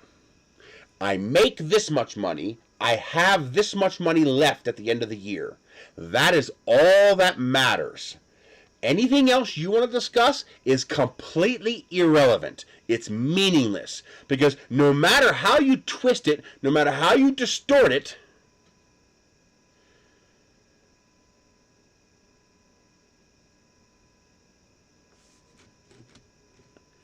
so your 42% was just income taxes? That wasn't including FICA, SS, state, and etc.? Where the fuck do you live that you're paying that much in taxes? Or you need to fire your accountant. In fact, there's something wrong. No, you're lying. You are wrong. You're lying. It's physically impossible for you to pay 42% just in federal income tax. It's physically impossible. The maximum you can pay is less than 37%. You can't even pay 37%.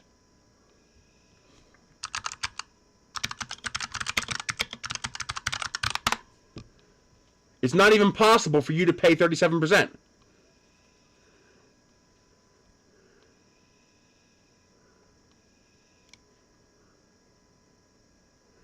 So, hey, go away.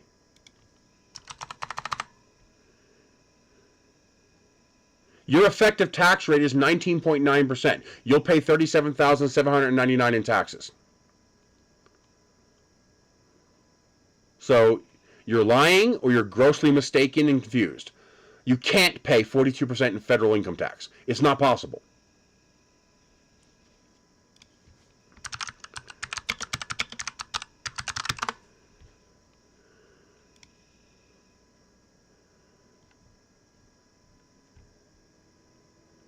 Here is taxes in the United States. Okay? So first of all, the first $12,400 is not taxed. So this 0 to $99.50 is after the first $12,400. You're going to pay 10%. Then the next bracket is 12%. But you only pay 12% on the amount from $99.51 to $40.55. And then 22% all the way up. You're not even going to pay, your maximum tax bracket is 32%. So your maximum possible tax is going to be $190,000 minus 164,926 minus 12400, $12,674 times 0.32%. Okay, so $4,055 in taxes plus 33,603. Exactly what the estimator calculated. Your federal income taxes are $37,658.68 on $190,000. That is the maximum you can pay in federal income tax. You cannot pay a penny more. You cannot owe a penny more on $190,000, which, by the way, puts you in the top 6% in the country. You're literally making more money than 94% of the entire country. So you could afford a Tesla. All right, so your effective tax rate is 19.9%. Now FICA is, we actually have to calculate your FICA differently because I have to pay 7.65% for FICA, but you don't. You actually pay less for FICA because you only pay 7.65% up to $142,000. Everything beyond $142,000, you only have to pay Medicare, not Social Security. So you stop paying Social Security to $142,000. I'm not going to go through the math. Let's just call it 7%.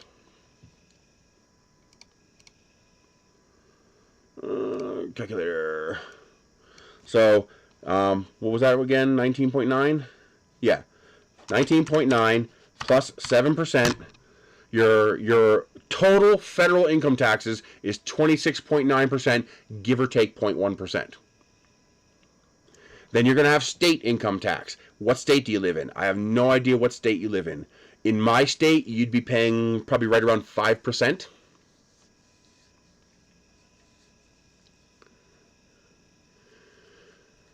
So your poverty line is actually reasonable. 32,000 sounds like approximately what it should be. 32,000. What is that? Times 0.75. Yeah, $24,000 on the dot. That's what the poverty line should be here in the U.S. $24,000. So Canada actually has a correct poverty line of $24,000. Actually, that's probably still a little low for Canada since your costs are higher. Oh, okay, you get free healthcare. That changes everything. When you factor in free healthcare, $24,000 for the poverty line is spot on correct. Here in the U.S., we refuse to change it from $12,000 or $14,000 or whatever it is. We know it's higher than that, but we just won't change it. That's why when you apply for welfare, they say we'll adjust your adjusted gross income to be 168% of the poverty line, because they know the poverty line is bullshit. So come on, Lightspeed, what state do you live in so I can figure out your taxes? So right now you're paying less than 27% in taxes, and that's total federal income taxes. FICA includes SS, so we still need to, the 7.65% includes SS, and you will actually pay less than 7.65% because the Medicare tax is only like 1 point something percent. Does he live in Georgia?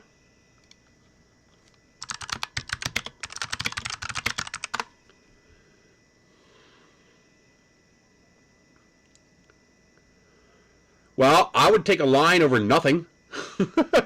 I'll take a line over nothing any day. Tax calculator.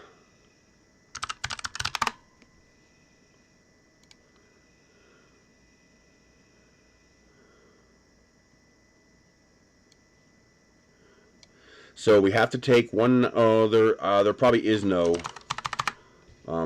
thing for it.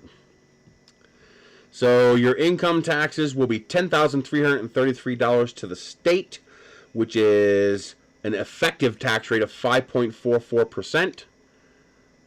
So you are currently at, where's my other calculator? It's gone. 26.9 plus 5.44. Including state income tax, you're currently at 32.34% effective tax rate.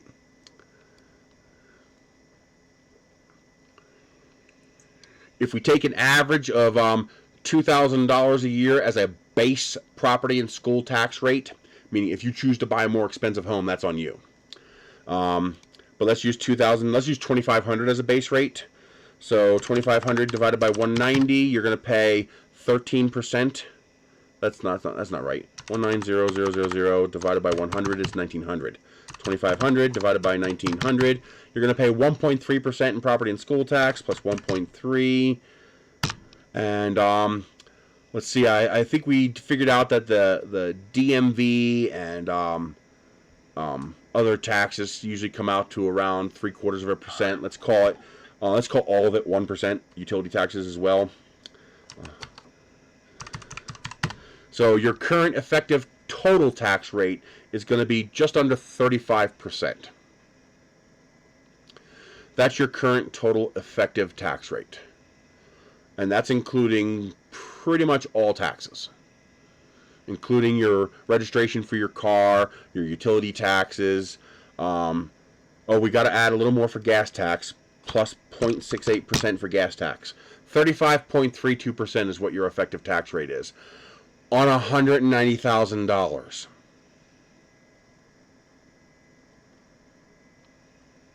Yeah, actually, no, that's on the,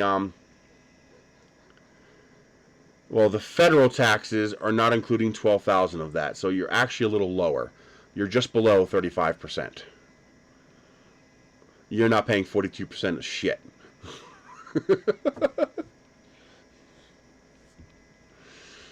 Damn! It's called math, baby! It's called math!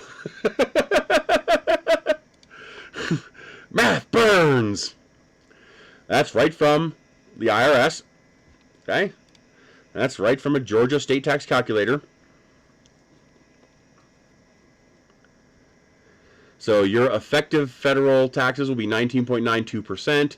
Your FICA taxes will be effectively, here it is, 5.94%. So I'm actually a full percent off, minus 1.08. You're paying 34.24% taxes. And then your state taxes are 5.44%. So your grand total state and federal and FICA tax rate is 31.3%. Plus your property taxes, gas taxes, utility taxes, etc.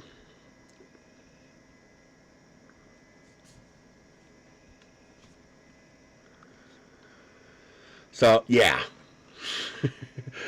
Shall we talk again about who pays more in taxes?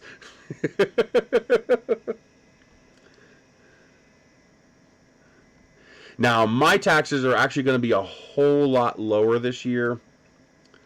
Let me see. How do I figure that out?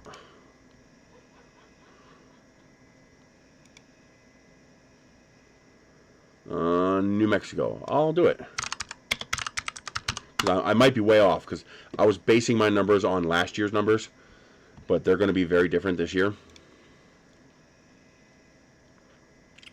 Now, the nice thing is, living in New Mexico, I am under the threshold for New Mexico. Yeah, see, I wasn't accounting for the standard deduction for New Mexico. See, in Pennsylvania, there is no standard deduction. You got to pay state income tax on your full income. But in New Mexico, I don't. I didn't know that until last year. So my number is going to be a whole lot lower.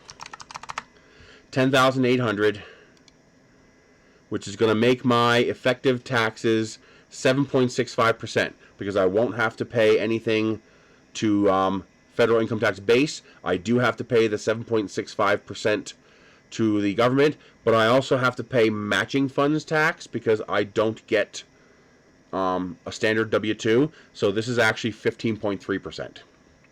So my base tax rate is 15.3%.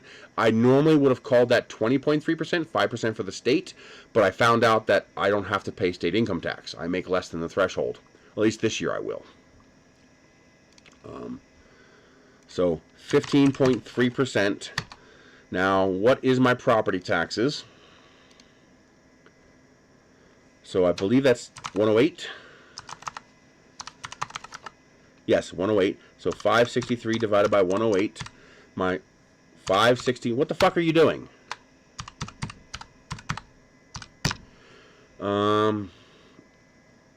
What the fuck are you doing?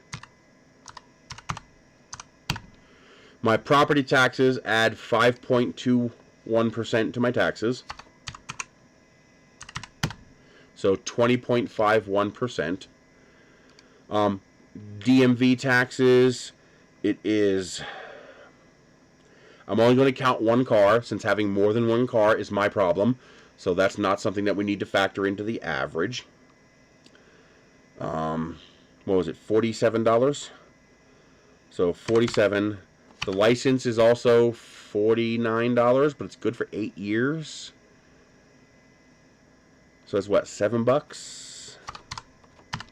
So that's $54 divided by 108. So that's a 0.5% for DMV. Now, my utility taxes are unusually high here. Let's see, $30, and the utility taxes come to 24 times 12. I pay $288 in utility taxes for water, and I pay about $700 a year. No, not that much. 50 times 12. 600, 300. I pay about $300 a year. $350. So with the water, $350 divided by 108. That's 3.2% in utility taxes.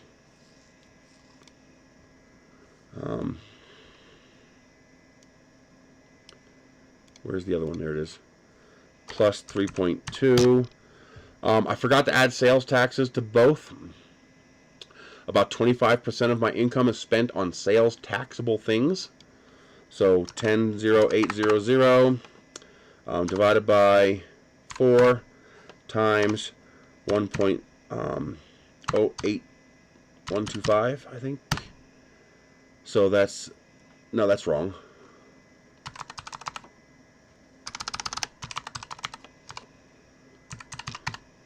$2,700 times 0.8125. What?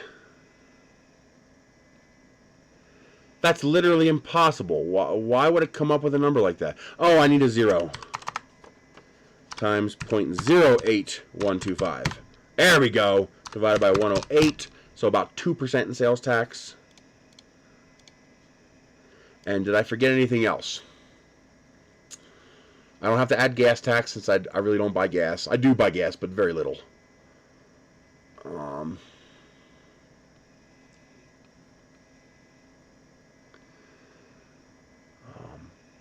I think that's it. So it's a lot better than I would have thought. See, if I'd have added the 5% for state, it would have been 31%, which is about what I was estimating. But I found out last year that New Mexico has a $12,000 standard deduction. So if you make less than that, you don't owe any state tax. I actually got a $70 refund last year. I was like, yay! Because I paid state income tax and didn't know it. So yeah, my effective tax rate is 26.21% on $10,000 income. $10,800. And that's inarguable. We just did all the math. I pay 26%, he pays 34%. And he also makes 20 times what I make. So why isn't he paying 20 times the tax? Or at least the same. Well, he is paying a more. He's paying a higher tax rate than I am. Now, as soon as you start going into making actual money, these numbers get quite a bit bigger. But I make so ungodly little money. Although I didn't add the unemployment, I got a couple thousand in unemployment, but that shouldn't make any difference. I might owe $100 in tax, and but I will owe the 15%. That's gonna hurt. So 0.153. I'm gonna have to pay out $1,600. That's gonna hurt bad. And, unless, do you have to pay FICA on 12,400? Does the standard deduction apply to FICA? I don't know. How does that work?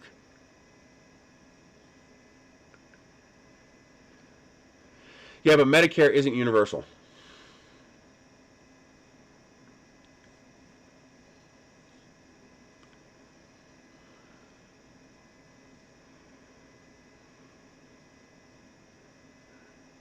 Yeah, Australia is quickly going down the hole like America is. Your corporate elites are ruining your country. You guys are not far behind us. And I hope you guys can make some changes and pull out of that nasty dive. All right, DeWitt. See you later.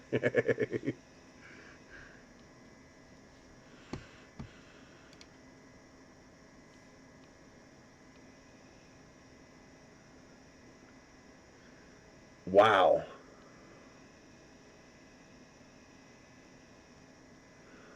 Yeah, that's a broken system, Kieran. That's a really broken system.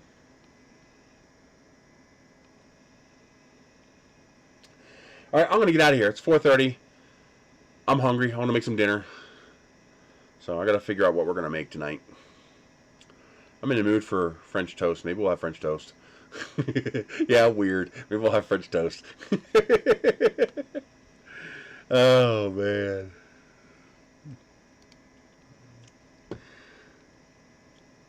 I noticed Lightspeed stopped reposting when he realized how wrong he was on those numbers.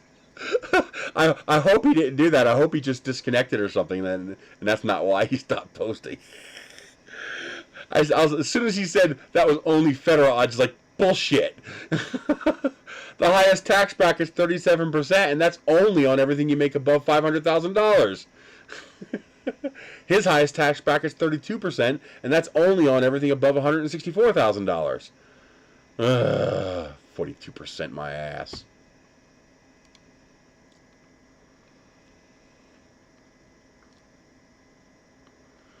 All right, see you guys later. I'm gonna have a video this weekend on the keys, and then I'll have a supplemental video the week after on the update once I get the parts in for trying to reinforce the keys. And don't forget that package you spoke of. What package? Oh, that'll be delivered to the house with the carbon rods and the brass plates. That's being delivered by Amazon, so it'll be delivered to the house. So don't have to worry about that. So I will see you guys later. Thank you for joining in. I appreciate it.